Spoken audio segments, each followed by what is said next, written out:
banal na kasulatan ng ating mahal na Panginoong Jesus na ang lahat ng kanyang mga alagad, kanyang mga disipulo ay kailangan mangaral ng salita ng ating mahal na Panginoon. Amen. Sabi ng Biblia sa Juan 3, talatang 3, sinabi ng mahal na Panginoon, aking sinasabi sa inyo na katotohanan, kapag ang tao hindi may panganak na muli, hindi niya makikita harian ng Diyos. Anong dahilan? Samantalang sabi ng Juan 3:16, for God so loved the world that He gave His only begotten Son, that whosoever believeth on Him should not perish, but an everlasting life. Amen. Ngunit sa sinabi na malapay sa Juan 3:3, hindi po pwedeng makapasok sa kaharian ng Diyos maliban na may panganak na muli ang tao. Anong dahilan? Kailangan pa bang may panganak na muli? Ang sabi ni Nicodemo, isang pinuno ng reliyon sa Israel, ako'y malaki na, babalik pa ba ako sa sinapupunan ng aking ina upang may panganak na muli?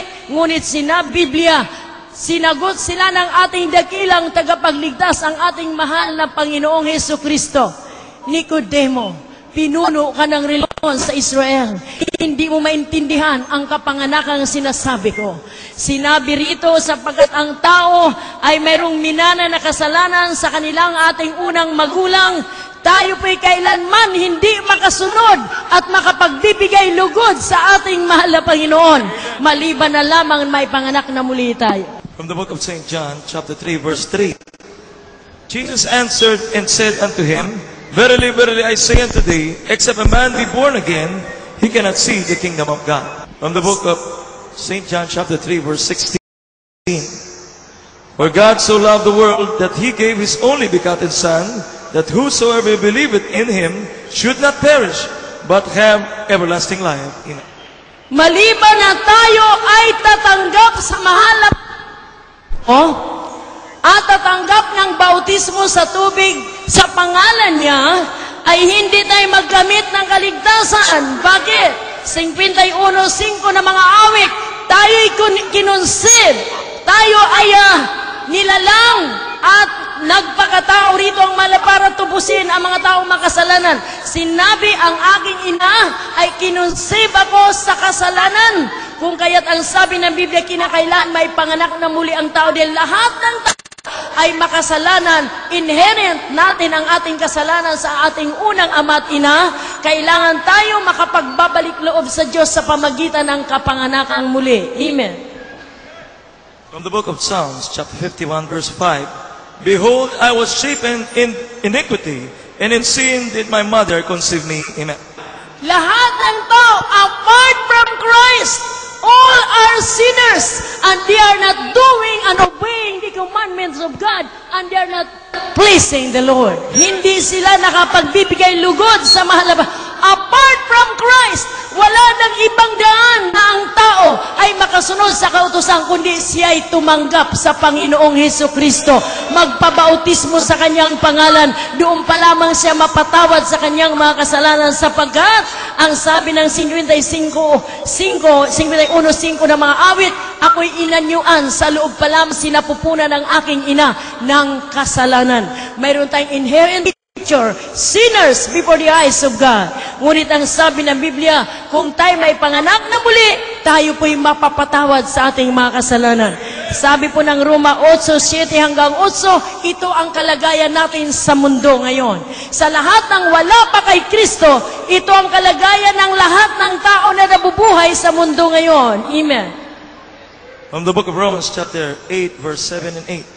Because the carnal mind is enmity against God, for it is not subject to the law of God, neither indeed can be. So then, they that are in them cannot please God. Amen.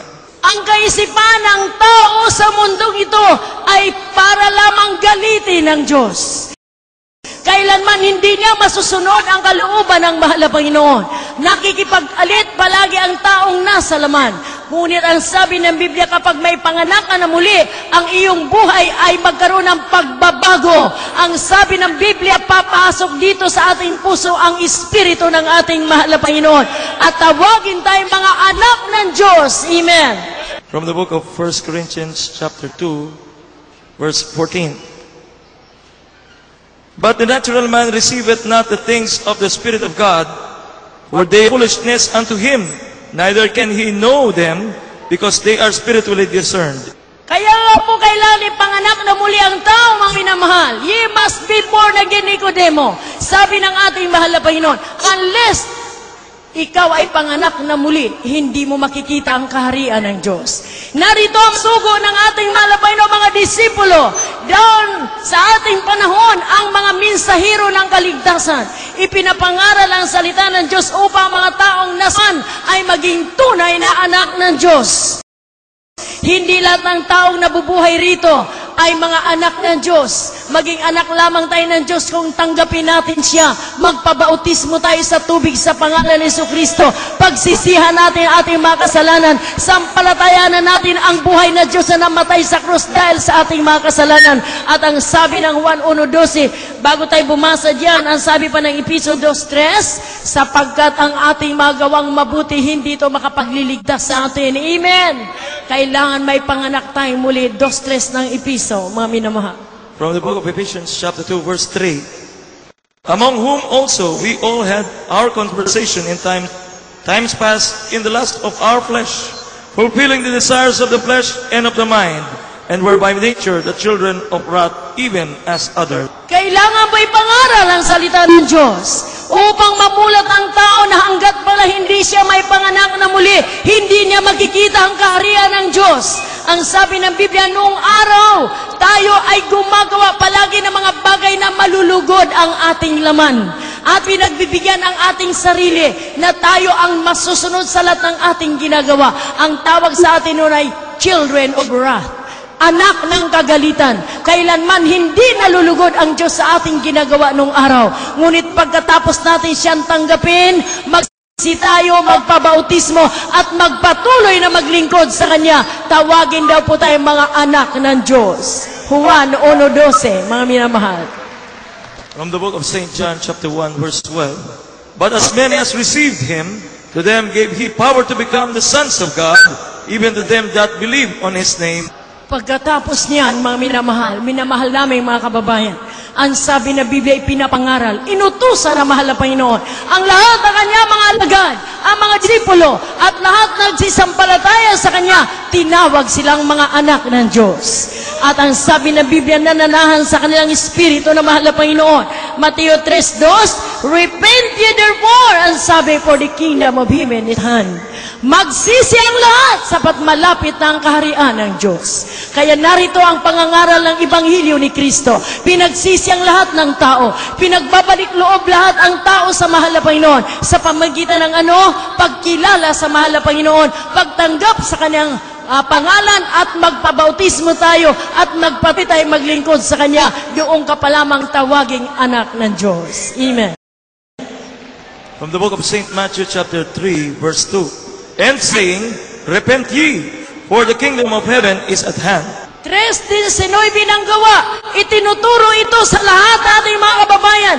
Kayo po na may mga karamdaman, kayo na may mga problema, hindi po niyo makamit ang kagalingan hanggat hindi niyo muna tanggapin ang ating mahal na Panginoong Jesucristo na inyong sariling tagapagligtas, Diyos at Hari na inyong mga buhay. At pagkatapos ng gawin yan, maglingkod na kayong tuloy-tuloy sa mahal na Panginoon. Amen.